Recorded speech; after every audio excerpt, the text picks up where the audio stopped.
The town of Blackwood. Illinois didn't exist on most maps. Not the digital kind.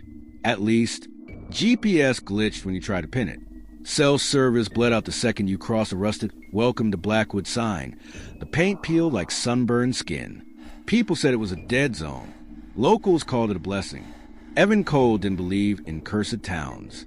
He believed in patterns, trauma, and untreated mental illness dressed up as folklore. That's what 5 years working crisis response in Chicago taught him. Ghost stories were just grief with better PR. Still, the air felt wrong the moment he stepped out of his car. It was late October, cold enough to sting, the kind of Midwest chill that crawled under your clothes and stayed there. The sky hung low and gray, like it was thinking about collapsing. Evan grabbed his coat, slammed the door, and looked around. Blackwood looked frozen in time. Old brick storefronts, a shuttered movie theater, a diner with flickering neon sign that buzzed like a pissed-off insect. No people, no movement. Just wind pushing dead leaves across cracked asphalt. This place gives serial killer vibes, Evan muttered. The house he inherited sat at the edge of town, past a line of skeletal trees. Victorian, tall, crooked in a way that felt intentional, like it had learned how to stand that way. He hadn't known his mother owned property here. Hell, he barely knew his mother at all. She vanished when he was 9. No body, no note, just gone. Then, 3 weeks ago, a lawyer called saying she'd been declared legally dead years ago and left in the house. No explanation, no apology, just keys. Evan pushed the front door open. The hinges screamed like they'd been waiting. The smell hit first. Dust, mildew, something metallic underneath. The inside was darker than it should have been, even with afternoon light pushing through grimy windows. Furniture sat draped in sheets, like bodies waiting to be identified. He stepped inside. The door slammed shut behind him. Evan jumped, heart punching his ribs. He turned, yanked the handle. It opened easily. "Get together," he said out loud. "You're tired." That's it. The floor creaked under his boots as he moved deeper into the house. Family portraits lined the walls. Generations of faces stare back at him. Pale eyes, tight mouths, no smiles. Every single one looked disappointed. Then he saw her, a woman in one of the frames, mid-30s, dark hair pulled back, familiar eyes, his mother, but she looked different, healthier, calm, and the plaque under the frame didn't say her name. It said, Eleanor Cole, 1989 to 2009. Evan's breath hitched. That's not possible. He stepped closer. The glass felt warm under his fingers. The eyes in the portrait seemed to follow him, tracking every movement. A sound echoed upstairs. Slow, deliberate footsteps. "Hello?" Evan called. "If someone's here, this is private property." No answer. Just another step. Closer. Evan grabbed the nearest thing he could find, a rusted fireplace poker, and moved toward the staircase. Each step groaned, protesting his weight. The air thickened, heavy like before a storm. Halfway up, he smelled something familiar. Hospital antiseptic. His chest tightened. Memories he'd buried started clawing up. White hallways. Screaming. His mother, crying in a way that didn't sound human. The footsteps stopped. At the top of the stairs stood a door, slightly open. Light spilled out, warm and yellow, completely wrong for the rest of the house. Evan pushed it open. The room looked lived in. Fresh bed, lamps on. A woman sat at the vanity, brushing her hair. She looked exactly like his mother, alive. She turned slowly, smiling. "Evan," she said softly, "you're late." The poker slipped from his hand. "This isn't funny," he whispered. "You're dead." She laughed, gentle, almost sad. "That's what I told them too." The lights flickered. Her reflection in the mirror didn't move. Behind Evan, the door slammed shut, and the house finally woke up. The door shook once hard, like something on the other side had thrown its full weight into it. Evan spun around, grabbed the knob, twisted. Locked. "That's not possible," he said, louder now, panic leaking through the cracks. "Old houses don't just..." "Don't lie to yourself," his mother said behind him. "This house doesn't do anything it hasn't done before." Her voice was steady. Too steady. Evan turned back slowly. She stood up from the vanity. Same height, he remembered. Same faint scar near her eyebrow from when he broke a lamp as a kid. Same eyes. But up close, something was off. Her skin was almost too smooth, like a photograph sharpened too much. And when she blinked, it was a beat too slow. "You left," Evan said. "You disappeared. I waited for you." "I know," she replied. "I heard you every night." "That's bullshit." She took a step closer. The floor didn't creak under her feet. "I didn't leave you," she said. "I left them." The lights flickered again, harder this time. Shadows stretched along the walls, twisting into shapes that made Evan's stomach turn.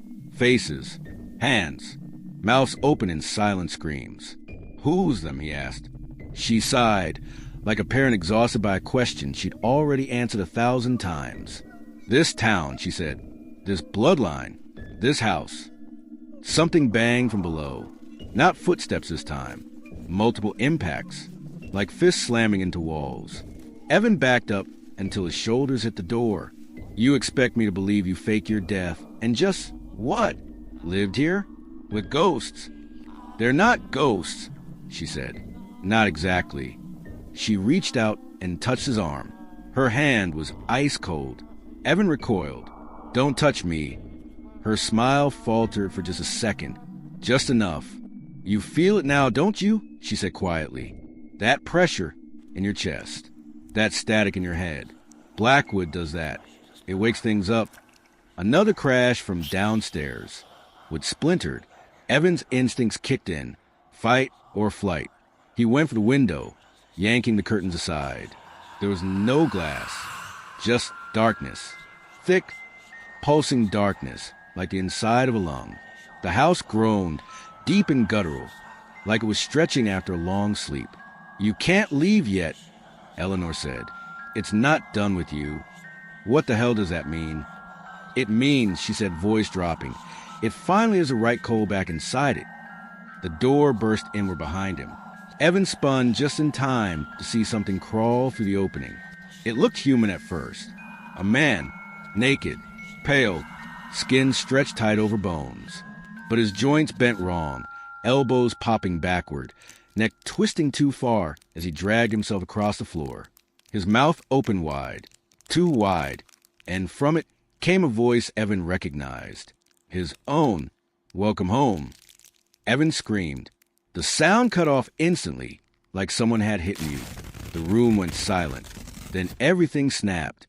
Evan was on the floor, gasping, heart racing. Sunlight streamed through the window. Real glass this time. Dust floated peacefully in the air.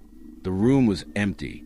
No mother, no creature, no broken door. Just him, alone. He staggered up, checking his phone. No signal. Still dead. "Okay," he whispered. "Okay." Hallucination. Stress response. Trauma trigger. He laughed shakily. Classic dissociative episode. That's when he noticed the writing on his arm, carved into the skin. Fresh, red. "You were never supposed to come back." Evan stumbled out of the room and down the stairs. The house felt different now. Awake, watching. The portraits on the walls had changed. Their eyes were open wider. Some were smiling. The front door stood open. Outside, the town was suddenly alive. People walked the streets. Cars passed. Laughter spilled from the diner. Smoke curled from chimneys. Like nothing was wrong. Evan stepped onto the porch. Every single person on the street turned and looked at him at the exact same time. A man across the road tipped his hat. "Evening, Cole," he called. "Been a long time." Evan's stomach dropped. "You know me?" The man grinned, teeth too white. "Hell," he said. "We all do." A bell rang somewhere in town. Low, heavy, like a church bell underwater. People began moving toward the house. Slow, calm, smiling. Evan backed up. The woman from the diner shouted, "Don't fight it, honey! Makes it worse." "What is this place?" Evan yelled. The man laughed. "This is Blackwood." And you're the reason it still breathes. Hands grabbed Evan from behind. Cold hands. Too many hands. They drag him back inside as the door slammed shut on the screaming town. In the darkness, the house whispered his name over and over, like a prayer that had gone bad. And somewhere deep inside the walls, his mother cried, not for him, for what he was about to become. The hands let go all at once. Evan hit the floor hard, the air blasting out his lungs. The darkness swallowed him whole, thick and suffocating, like the house had closed its eyes around him. The whispers didn't stop. They crawled through his ears, under his skin, inside his skull. Cole, blood, come back, finish it. He pushed himself up, palms slick with sweat, and realized the floor wasn't wood anymore. It was flesh, warm, subtly moving, like a chest rising and falling. Evan gagged and stumbled backward, slamming into a wall that pulsed under his weight. Nope, he gasped. Nope, nope, nope. A dim red glow seeped into the room, revealing what used to be the living room. Veins snaked along the walls like ivy. The portraits were gone. In their place were hooks, rusted, stained, some empty, some not. Bodies hung there, not strangers, versions of him. Dozens of Evans, all different ages. Child, teen, adult, some bruised, some burned, some with their eyes sewn shut, mouths frozen mid-scream. He staggered forward, shaking his head violently. This isn't real. This isn't real. One of the bodies twitched. Its eyes snapped open. Yeah, it rasped. That's what we said too. Evan screamed and backed away, slipping, falling onto the living floor again. It contracted under him, like it was enjoying the contact. A door formed in the far wall. Not opened, formed. Skin peeled back, muscle retracting, revealing a dark hallway beyond. Footsteps echoed. Measured. Calm. Eleanor stepped out of the corridor, now dressed differently. Gone was the soft, motherly look. She wore a long black dress, stained at the hem with something dark and sticky. Her hair was loose. Her eyes looked older, tired, haunted. You weren't supposed to see this yet, she said. Evan laughed hysterically. Yet, there's a timeline for the meat house now. She winced. I'm sorry. For what? He shouted. For abandoning me? For lying? For whatever the hell this is. For bringing you back, she said quietly. The whispers stopped. The house listened. Evan got to his feet, fists clenched. You said you didn't leave me. You said you left them. I did, Eleanor replied. And I pay for it every day. She gestured to bodies. These are the others. The ones before you. Before me? Evan repeated. His voice cracked. What does that mean? This house needs a Cole, she said. It always has. Blackwood was built around it, fed by it. Evan shook his head. That's insane. It's tradition, she corrected. Ritual.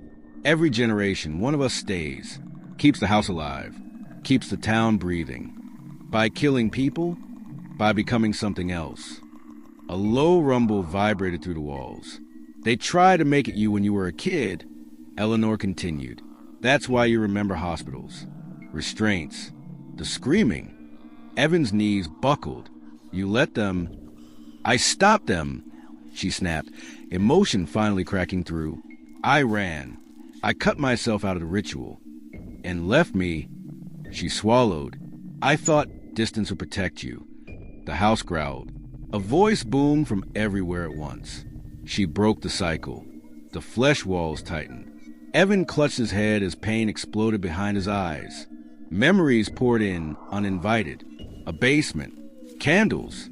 People chanting. His name carved into wood. Into skin. I was here, he whispered. I was here before. Yes, Eleanor said. And it never forgot you. The hallway behind her rippled. Something massive moved inside the walls. Something ancient. Evan's breath came fast. So what now? You drag me back into the sick cult thing and call it destiny. No, she said. I end it. She reached into her dress and pulled out a knife. Old, ornate, the blade etched with symbols Evan somehow understood without knowing why. The house can't survive without a coal, she said, but it can't take one who leaves willingly. Evan stared at the knife. What are you saying? I stay, Eleanor said. For good. You walk out. The house roared. The bodies on the hooks began screaming. All of them. All his voices overlapping, tearing at his sanity. That's not how it works anymore, the house said. He is stronger. The floor split open. Hands erupted upward, clawing at Evan's legs, pulling him down. He screamed, kicking, but the grip was iron. Eleanor ran forward, slashing at the hands. Black fluid sprayed like oil. Run, she screamed. Evan crawled toward the door, tears streaming, chest burning. Behind him, the house closed around Eleanor. No, he yelled. She looked at him one last time. Not possessed, not fake, just his mother. I love you, she said. The door slammed shut. Silence. Evan collapsed in the hallway, sobbing. Then the house spoke softly, almost kindly. You can't leave what you are. The walls dissolved. Evan found himself standing in the middle of Blackwood's town square. Night. People circled him, candles in their hands. Smiling, waiting. The man with the hat stepped forward. Congratulations, son, he said. You finally accepted your place. Evan looked down at his hands. Black veins crawled beneath his skin, pulsing in time with the town's heartbeat. Somewhere behind him, the house exhaled. And Blackwood lived another night. The chanting started low, barely audible, a hum that crept into Evan's bones before his ears even caught it. Blackwood stood in a perfect circle around him. Men, women, kids, seniors, everyone holding candles like it was a damn holiday parade. Their faces were calm, peaceful, proud, like they'd been waiting years for this moment. Evan backed up. His heel hit stone. The fountain behind him, dry, cracked, stained dark in places that didn't look like rust. Get away from me, he said, voice shaking. I'm not staying. You don't get to decide who I am. The man in the hat chuckled. Kid, this town decided before you took your first breath. Someone stepped forward from the crowd. A teenage girl, maybe 16, dark circles under her eyes. Her hands trembled as she held the candle. I'm sorry, she whispered. It hurts less if you stop fighting. That snapped something inside him. Shut the hell up, Evan shouted. You're talking like this is normal. She flinched. The chanting grew louder. The black veins under Evan's skin pulsed harder, burning now. Like liquid fire in his bloodstream. His vision blurred. The town twisted. Buildings leaned inward, watching. The fountain cracked open. Something breathed beneath it. Evan dropped to his knees, clutching his chest. His heart wasn't just beating, it was sinking. Thump, thump, thump, with the house, with Blackwood. No, he gasped. You don't owe me. A memory slammed into him. Not a vision. A truth. He wasn't the first Evan Cole. The name repeated across generations. Always slightly different faces. Same eyes. Same scream. Caretakers. Wardens. Monsters. The house didn't just feed on them. It turned them into it. You feel that? The man said, stepping closer. That's the bond locking in. Evan looked up, teeth clenched. You said the house can't take someone who leaves willingly. The man's smile faltered. Just a little. Your mother made that rule, he said. She was persuasive. Evan laughed weakly. Guess she still is. He forced himself to stand. The chanting stuttered. The veins burned brighter. Pain ripped through his spine as something inside him shifted, twisted, trying to settle into place. Evan screamed, not in fear, but in rage. I'm not staying, he said. I'm burning it down. The ground shook. Candles flickered out one by one. The crowd murmured, uneasy now. The man raised his voice. Careful, son. You break the house, you break us all. Evan met his eyes. Something ancient stared back at him from behind his own. Good, Evan said. You should have stopped this a long time ago. The fountain exploded. Black fluid poured out, thick and writhing, forming shapes. Faces, hands, ribs. The town screamed as the ground split open, cracks racing toward every building. The house howled. A sound so loud it dropped people to their knees. Evan turned toward the edge of town, where the house loomed, massive and alive, veins glowing through its walls. "I know what you are now," he said softly. "You're not a god." The house answered, furious. "You are nothing without me."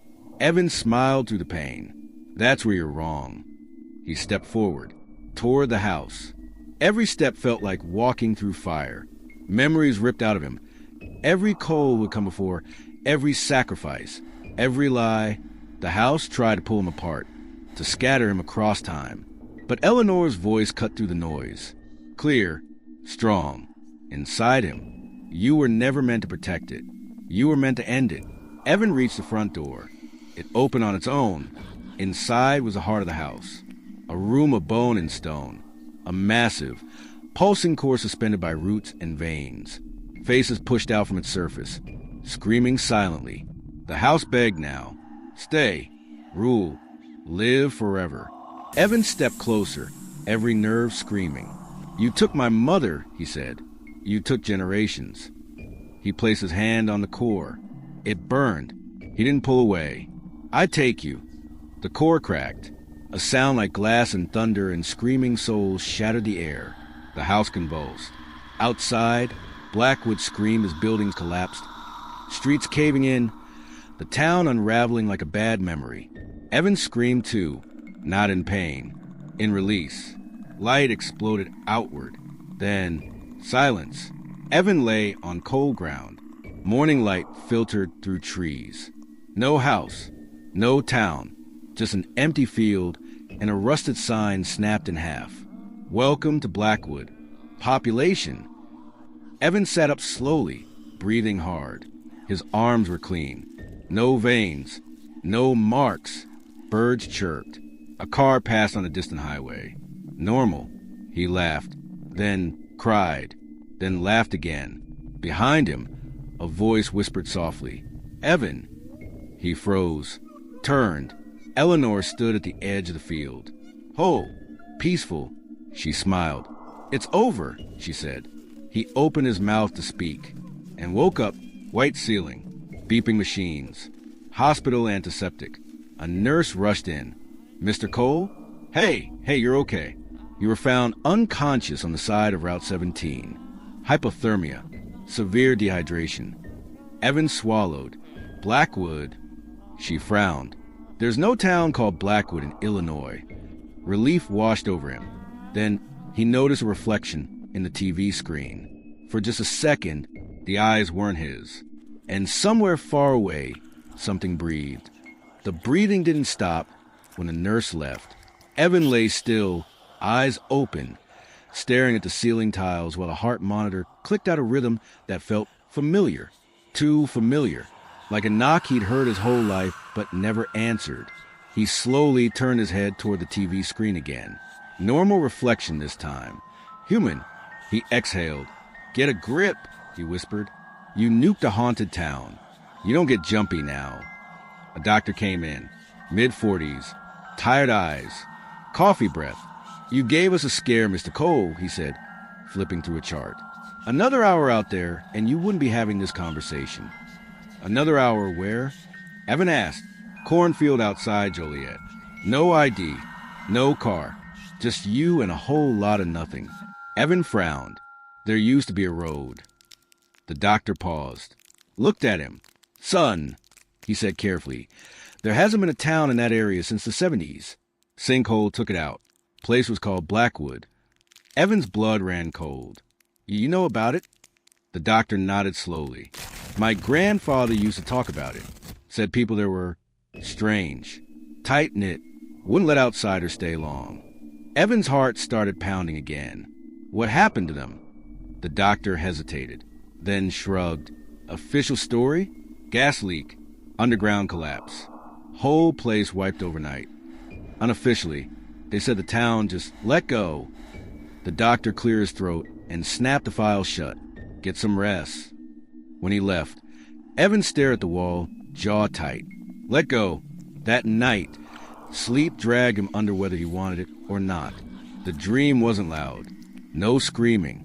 No blood. Just the house. standing alone in the dark, intact, waiting. Evan stood across from it, feet planted in dead leaves. He felt stronger here. Clearer. "I killed you," he said. The house's door creaked open. Inside wasn't bone or flesh anymore. It looked like a normal home. Warm lights, clean floors, a family laughing somewhere upstairs. The house spoke, not angry, not begging. "Calm. You didn't destroy me. You changed me." Evan shook his head. "I ended the cycle." "Yes." A pause. "Now you are it." The realization hit, like a punch to the throat. The house didn't need a building, didn't need a town. It needed a carrier, a place to live. Inside him, Evan woke up screaming. The heart monitor went wild. Nurses rushed in, pinning him down, shouting words that blurred together. Sedative burned through his veins. Darkness closed in. When Evan woke again, days had passed. Discharge papers sat on the chair. "Psych eval cleared," the nurse said gently. "You've been through a lot." Evan nodded. He didn't trust his voice. Outside, the world felt louder, sharper. People moved too fast, too careless. He noticed things now. Arguments crackling like electricity. Old buildings humming faintly. Pain clinging to places where something terrible had once happened. He could feel it. Structures that remembered. He checked into a cheap motel that night. Sat on the bed. Stared at his hands.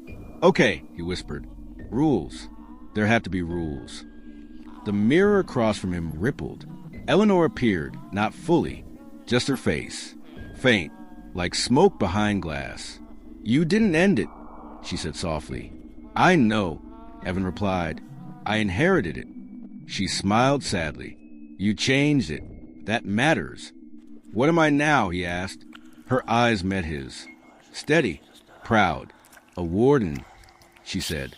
"Not a god, not a monster. A lock." The mirror went still. Outside, sirens wailed in the distance. Somewhere nearby, someone screamed. Evan stood, put on his coat. He felt the pull. A place nearby. An old apartment building with a history that never made the news. Something hungry lived there. Evan grabbed his keys. "Guess I'm working nights now," he muttered.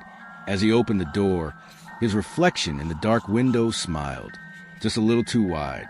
And far away, where Blackwood used to be, the earth finally settled. The cycle wasn't broken. It was rewritten. And this time, it walked on two legs. The building was a 5-story walk-up on the south side of Joliet, the kind of place realtors described as full of character because nobody wanted to say people died here. Paint peeled in long strips like shedding skin. One hallway light flickered nonstop, buzzing loud enough to make your teeth itch. Evan felt it the second he stepped inside. A pressure change, like walking into a storm cellar, right before a tornado drops. "Oh, yeah," he murmured. "You're loud." The air smelled wrong. Old water. Rot. Anger that had nowhere to go. A woman stood near the stairwell, chain smoking, hand shaking. Late 20s. Hoodie 2 sizes too big. "You here for apartment 3B? She asked without looking at him. Evan nodded. "Something like that." She snorted. "Good luck. 3rd tenant this year." What happened to the others? She finally met his eyes. "They left screaming," she said. "Or they didn't leave at all."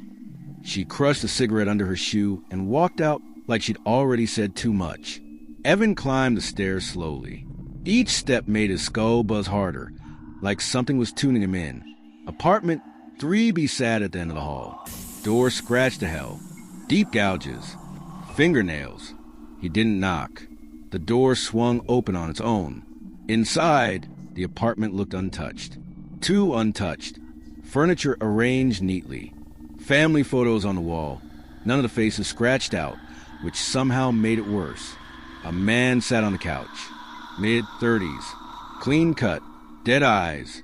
"You're not the landlord," the man said. "No," Evan replied, closing the door behind him. "I'm the reason this keeps happening." The temperature dropped. The walls breathed. "You don't belong here," the man said, voice echoing just a little too long. Evan sighed. Buddy, neither do you. The man's jaw cracked as it unhinged, mouth opening wider than anatomy allowed. Shadows poured out of him, crawling along the ceiling, clawing at the corners of the room. Evan felt the house inside him shift. Not hungry, focused. Here's how this works, Evan said calmly. You either leave, or I lock you somewhere you don't want to be. The thing laughed. A chorus of voices layered together. Children, women, men. You think you're in charge, it hissed. Evan stepped closer. I know I am. He placed his hand on the man's chest. The shadow screamed. Not metaphorically. Actually screamed. The room warped, folding inward like wet paper. For a split second, Evan saw doors, thousands of them, lined up in darkness. Behind each one, something waited. He pushed. Hard. The entity ripped free from the man's body, a writhing mass of memory and pain, trying to claw back, trying to attach. Evan didn't let it. He opened one of the doors inside himself. Not the house. Something smaller. Stronger. A lock. The thing vanished, sucked screaming into nothing. The man collapsed onto the couch, unconscious but breathing. The apartment went still. Too still.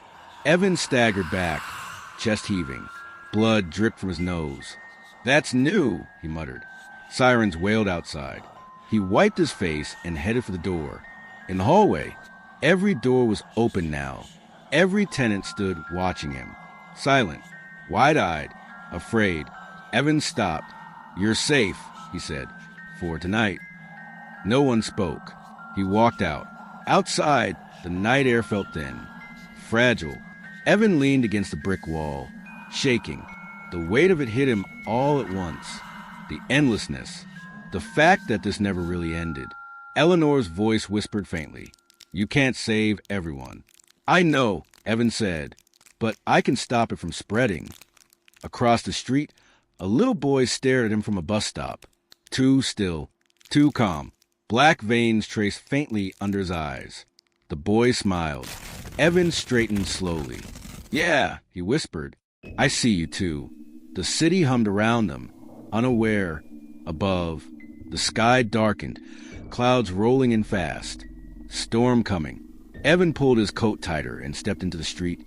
Toward the boy, toward the next door that needed closing, because the house was gone. But horror had learned how to walk. The boy was gone when Evan reached the bus stop. No footprints, no sign he'd ever been there. But the pull didn't disappear. It led him to an abandoned church 3 blocks away. Cracked walls, broken cross, candles still burning inside like someone never left. At the altar stood a man. His face, older, darker, veins permanent now. You finally get it, the other Evan said. Blackwood wasn't the end. It was a beginning. Evan clenched his fists. You're letting it spread. I'm letting it evolve. The candles flared as the thing inside them both woke up. You can't stop me, the other Evan whispered. I'm you. Evan stepped forward anyway. I know. He opened the lock inside himself and dragged the other Evan into the darkness he carried. The church shook. The screaming lasted only a few seconds. Then silence. Dawn came. Weeks passed. Disappearances stopped. The world never knew how close it came to falling apart. Now Evan walks from city to city, carrying the darkness so no one else has to. He forgets pieces of himself every time he locks another door. But the world stays safe. And that's enough. The last Cole doesn't guard a house anymore. He guards humanity.